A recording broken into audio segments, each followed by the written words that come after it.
Should be getting married in February next year. Don't do it. Don't do it. Welcome to WatchMojoUK, and today we're counting down our picks for the all-time best pranks on Saturday Night Takeaway. Before we begin, we publish new content every day, so be sure to subscribe to our channel and ring the bell to get notified about our latest videos. If you walk 300 yards around there, my face is on the building. Number 10. David Dickinson.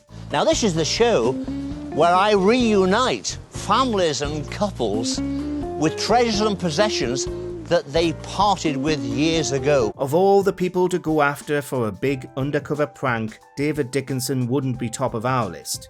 But fair play to Ant and Dec, they pulled out all the stops and concocted an entire fake television show to snare him. I told her on the day, you look as beautiful today as the cat's eyes on the A27.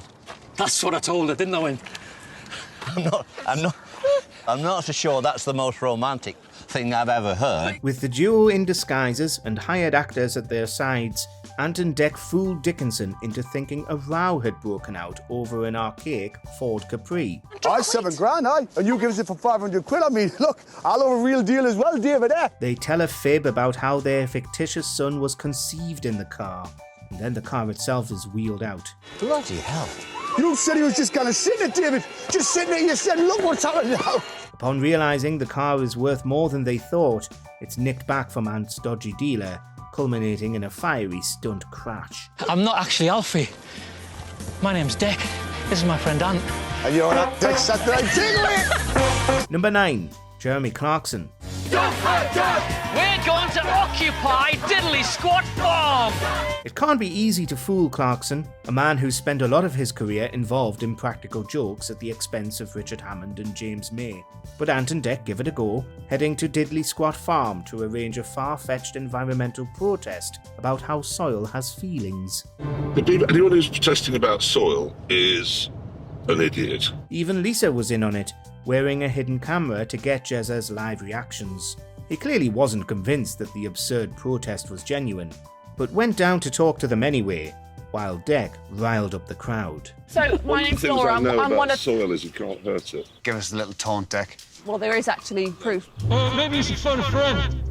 Jeremy's disinterest in it all and threat to drive off while a protester is handcuffed to his car make this much funnier. Yeah, guys, can you clean this up, please? Everybody, very good. Yeah, you like that? Very good. I should have known something was wrong when you got up early this morning. Number 8. Simon Cowell. We're pretty nervous, yeah. I'm cool. They'll be cool. Okay. For years, Simon Cowell was a judge on American Idol, making him just as famous in the US as he was here for the X Factor. Ant and Dec decided to take Britain to him, though, by posing as contestants and travelling all the way across the pond to hoax Cowell. Hi.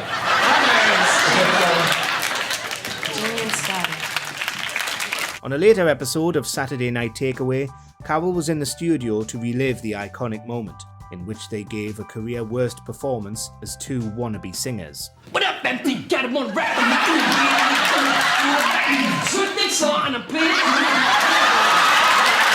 Simon should have given them some tips on how to do a more convincing American accent, since it looked like he saw right through them even before they revealed themselves. It's just a natural fact. We come together, pussy's attract. Number 7. Stephen Mulhern. And only one person thinks tonight's performance is genuine. 5 minute call. Stephen Mulhern. You have 5 minutes. Let's do this! Though Mulhern featured on the show as a co-star for a long time, he still found himself the victim of Ant and Dec in a 2015 episode.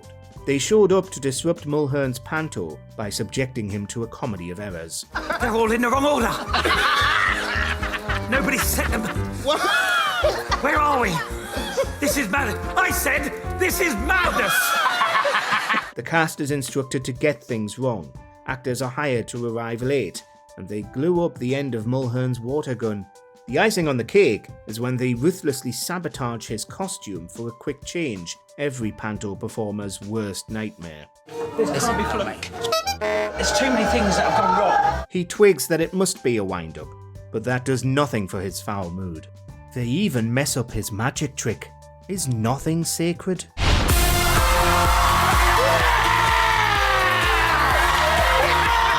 Number 6. Jamie Oliver. Jamie arrives in true Jamie Oliver fashion and is greeted by the restaurant manager. How are you? You good? Yeah. Next up, it's everybody's least favourite celebrity chef, Jamie Oliver. Will he be getting his just desserts? While visiting one of his Jamie's Italian restaurants, Anton Deck poses as workman, installing a brand new chandelier. They give him a dozen chances to clock them, as the workman, as 2 extra chefs, and then bring up his crimes against school children by getting rid of turkey Twizzlers. The best part is them improvising a revolting cocktail and forcing him to judge it ahead of supposedly putting it on the menu. Have you got chilli in there? It's got chilli in there. But disaster strikes when the faulty chandelier falls on the fake Lord Mayor of Harrogate. Because Omer's not injured, and this is not a normal restaurant visit. Jamie, Off with it. you just been served on the cover and I'm accepted. Number 5. Gino DAgostino. Guys, check yourself. Ladies, get ready to wet yourself. From one chef to another, this prank wasn't an undercover, but a get me out of here segment. Anton Deck were feeding Gino lines during various adult cooking classes to make a fool of him. They persuade him to flirt with the female attendants and declare that he thought he hated one of the men. I hated you a 2 minutes ago, but now I love you. Yeah. Be honest, I hated you. You know when I came here? He also practically ruins his reputation as a competent chef, making absurd comments about onions and how you can tell if they've gone bad. The secret to a good onion. The secret of a good onion. You can tell it's ripe because lick the side of it and you get that squeak. And you know when it's ripe. When you lick the side of the onion. And you get a squeak. Finally, Anton Deck reveal themselves, and the unwitting members of the public realise Gino isn't the rudest man on television. They've been pranked. But that's not the way to store the vegetables. Number 4. Cheryl. So when you open the door, say, "Hi, I'm Cheryl. Congratulations on making it to judges' houses." Hi, I'm Cheryl. Congratulations on making it to judges' houses. From the comfort of her own home, Cheryl had Anton Deck in her ear this week. They make her look like a complete weirdo, setting up an airport metal detector in her living room and making her visitors walk through it. God, it's so awkward, this. So awkward, this. Sorry about this. I'm sorry about that. That's okay. Yeah. There we are. There we are. Ah, well done. Brilliant. Yeah, brilliant. She's also told to have outlandish reactions to the estate agents they're bringing in to have her house valued. Kiss him on the head. You know what? I'm very happy about that. At the end of the viewing, a very uncomfortable dinner for 2 is set up, where Cheryl's unforgivably rude to her in-house musicians. Take a seat. Take a seat. And let's get to know each other a little better. We can get to know each other a little bit better. She had no idea a romantic dinner had been arranged in one of her upstairs rooms and just had to go along with it. Number 3. Amanda Holden. And a lady who doesn't look at all bad for almost 50. Oh, you are Amanda Holden, welcome back. making an awful introduction. Another day where everything went wrong. This time it was Amanda Holden's turn. During a routine shift presenting QVC, everything is meticulously planned to go wrong. I thought I was part of an antidote wind-up. First, it takes her a while to even get into the studio because the security guard is on the phone to his mum. And then she has to deal with a member of the crew giving her a baffling nickname. Ask her to open it. Could you open it? How much Yeah. space is inside? Well, I was trying to open it, but it's... In the Saturday night takeaway studio, she watches the day unfold in disbelief, unaware of just how much of the day's events were pranks. After scaring her half to death with an explosive stunt, they finally reveal what happened.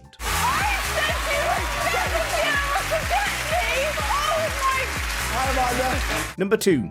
Bradley Walsh. Farter and Son? What is going on with this show? He's just as much of a TV staple as Anton Deck themselves, And that's why Bradley Walsh has been pranked not once, but twice. We would like to thank Debbie Walsh for entertaining us. The first incident was back in the 2000s, when he was hired to make a celebrity appearance at a corporate event where nobody was pleased to see him. They came back with a vengeance in 2020 by seizing control of the chase. When the chaser got her lines wrong, Walsh was fuming, ordering her to do it again. He got even angrier when the chase was unfavourably compared to Pointless. In fact, I applied to be on Pointless, but they wouldn't have me. Actually, I applied to be on Pointless, but they wouldn't have me, so... Yeah, well, do you know why? Because it's rubbish. When they start giving away the answers, he can't believe what he's seeing. Is she scamming us? Everyone? Honestly. Is she scamming us? But she knew them. She knew. Me, man. Me. Number 1. James Cordon. My name's James Cordon. I do a TV show called The Late Late Show with James Cordon. A what show? What show? Is he the most reviled man working in television today? Possibly. And that's why it was so good to see Ant and Dec fly all the way to LA to ruin The Late Late Show. He was livid when the security guard didn't seem to recognise him, his ego showing early. Glenn, I think you might be thinking about someone else. Actually, I think it was someone else. Then, they infiltrate the show to play James's version of the Newlywed Game, which goes disastrously. But he had every chance to recognise Ant and Dec on those monitors. When Ant pretends to have fatally injured himself, it looks like this might be the end of Cordon's TV hosting career. But of course, nobody was hurt at all. But what's not fake is you facing an undercover on Ant and Dec's Saturday Night Takeaway! Let us know in the comments whether you'll miss Saturday Night Takeaway when it's gone. Don't be like a bloody kipper. Do you agree with our picks? Check out this other recent clip from WatchMojoUK and be sure to subscribe and ring the bell to be notified about our latest videos.